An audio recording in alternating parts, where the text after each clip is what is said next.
Tinuruan tayo ni Kristo sa atin pong dapat na ikinikilos, lalong-lalo na yung kahalagahan na tayo po ay matutong magpakumbaba.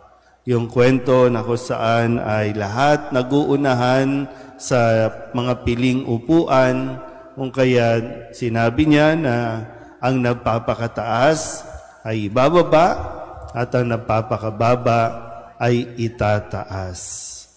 Sabihin niyo nga muna sa katabi ninyo, huwag kang masyadong mayabang. Hinay-hinay lang, ha?